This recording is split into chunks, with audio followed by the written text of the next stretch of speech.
तो इस पार्ट की शुरुआत में हम थोड़े समय पहले का समय देखते हैं जहां वूकी और उसके सभी साथी जो कि डीमन माउंटेन आए हुए थे वो अपनी मास्टर पोयू के पास जाते हैं, जहां पोयू उन सबको मैक्स के बारे में बताती है कि तुम्हें इसे मारना है। साथ ही वो उन्हें बताती है कि मैक्स भी फिलहाल तो यूनिवर्स लेवल स्टेज 9 पर है, लेकिन इसके पास क्लाउड रटन है जो कि डोमेन मास्टर लेवल स्टेज 9 पर है, जिसकी वजह से ये अपने सभी साथियों से बहुत ज़्यादा ताकतवर है। अब हम प्रेजेंट में आते हैं जहां वूकी उसी केव के बाहर था और इधर मैक्स ने इल्यूजन मॉन्स्टर की फॉर्म ले ली थी, जहां वो बहुत छोटा इल्यूजन मॉन्स्टर बना था, जिसकी वजह से वो बहुत ज़्यादा क्यूट लग रहा था और उसके आसपास कई सारे इल्यूजन मॉन्स्टर इकट्ठा हो जाते हैं और उसे देखने लगते हैं। तो मैक्स उन्हीं इल्यूजन मॉन्स्टर की तरह हरकतें करने लगता है, जिसकी वजह से वो इल्यूजन मॉन्स्टर मैक्स को पहचान नहीं पाते। तभी वूकी उस केव के बाहर खड़ा होकर हंसने लगता है, क्योंकि उसे लग रहा था कि इल्यूजन मॉन्स्टर ने मैक्स को मार दिया होगा। लेकिन तभी ये आवाज एक बड़ा सा इल्यूजन मॉन्स्टर सुन लेता है, जिसके बाद वो सभी इल्यूजन मॉन्स्टर वूकी के पास आ जाते हैं, जिन्हें देखकर वूकी बहुत ज्यादा डर जाता है। इसके बाद वूकी बहुत ही तेजी से वहां से भागता है, लेकिन सभी इल्यूजन मॉन्स्टर उसके पीछे पड़ गए थे और उसका पीछा ही नहीं छोड़ रहे थे। ये देखकर वूकी तुरंत ही जल्दी से मौका पाकर एक गुफा की साइड में छुप जाता है, जिसकी वजह से वो इल्यूजन मॉन्स्टर को नहीं मिल पाता और इल्यूजन मॉन्स्टर्स वापस अपनी केव में चले जाते हैं। इसके बाद वूगी अपनी मास्टर पोयू को होलोग्राम के थ्रू बताता है कि मुझे मैक्स जैसा दिखने वाला एक बंदा मिला था, जिसे मैंने इल्यूजन मॉन्स्टर्स की केव में पहुंचा दिया और हो सकता है इल्यूजन मॉन्स्टर्स ने अब तक उसे मार भी दिया हो। ये सुन के पोयू गुस्से में उससे कहती है कि तुम्हें अभी तक ये भी नहीं पता चला कि वो बंदा मैक्स ही था या नहीं, और तुम्हें ये भी नहीं पता कि वो मरा है या नहीं, इसलिए जाकर चुपचाप पता लगाओ कि वो बंदा मैक्स है या नहीं और वो जिंदा है या मर गया। इस तरफ हम फैंटम जेलिस को डीमन माउंटेन की केव के अंदर देखते हैं, जहां पर फैंटम जेलिस को कुछ अजीब सा लग रहा था, इसलिए वो अपनी स्पिरिचुअल एनर्जी की मदद से आसपास की जगह को स्कैन करके देखता है, लेकिन उसे कुछ भी गड़बड़ नहीं दिखती। इसलिए वो अपने मन में बोलता है कि मुझे स्पिरिचुअल एनर्जी से तो कुछ गड़बड़ नहीं लग रही, पर मुझे महसूस हो रहा है कि यहाँ कुछ न कुछ गलत है। उसी वक्त फैंटम जेलिस को लगता है कि उसके पीछे से कोई तेजी से गुजरा है, इसलिए वो तुरंत ही अलर्ट हो जाता है।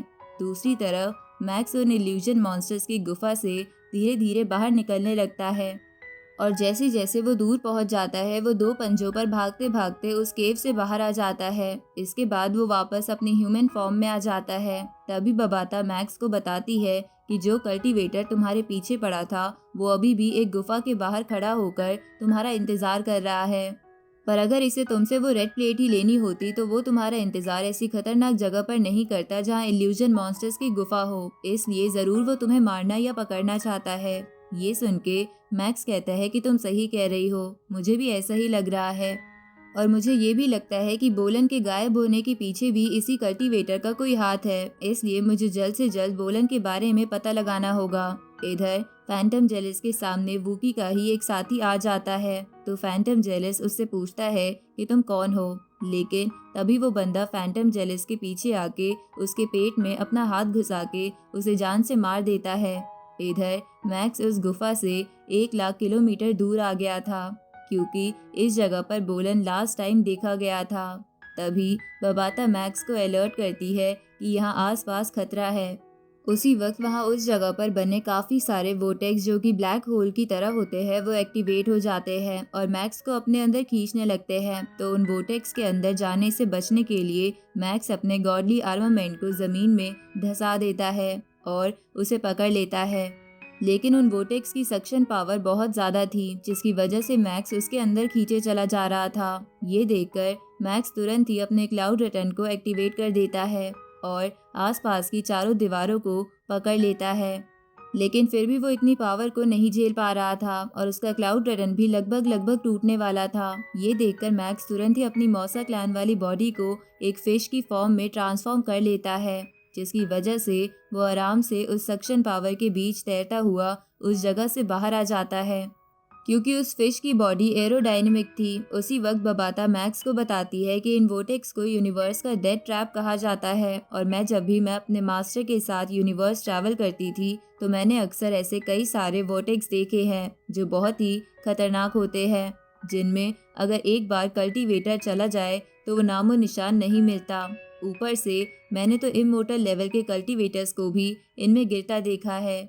ये सुन के मैक्स हैरान हो जाता है और बबाता से पूछता है कि ये एरिया तो वर्चुअल यूनिवर्स कंपनी के अंदर आता है ना, तो क्या वो इस जगह को प्रोटेक्ट नहीं कर सकते और इस वोटेक्स के बंदों को नहीं निकाल सकते। इस पे बबाता बताती है कि ये वोटेक्स यूनिवर्स के उस समय में बने थे जब यूनिवर्स बन रहा था, जिसकी वजह से इन्हें कंट्रोल करना बहुत ज़्यादा मुश्किल है।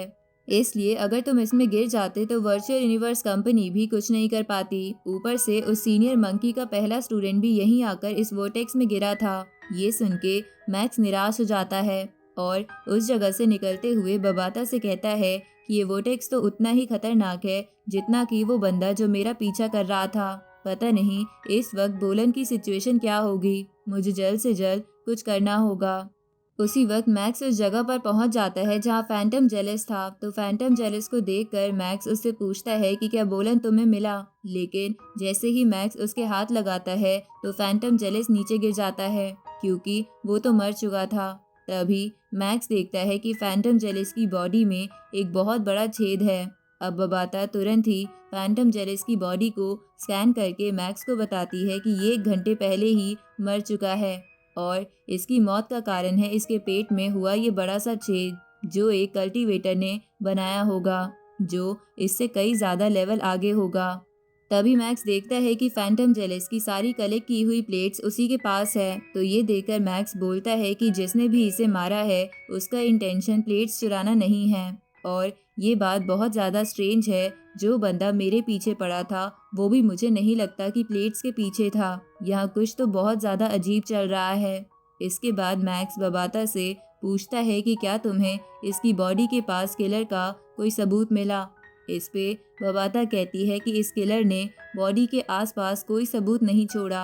अब मैक्स तुरंत ही अपनी स्पिरिचुअल पावर से आसपास के एरिया को स्कैन करता है और उसे थोड़ी दूर पर एक मेमोरी चिप मिलती है जिसे निकालकर मैक्स अपने पास ले आता है। तभी बबाता मैक्स से वो मेमोरी चिप लेकर बोलती है कि ये तो वर्चुअल यूनिवर्स कंपनी की मेमोरी चिप है जिसमें फैंटम जेलिस ने इम्पोर्टेंट डेटा स्टोर करा होगा।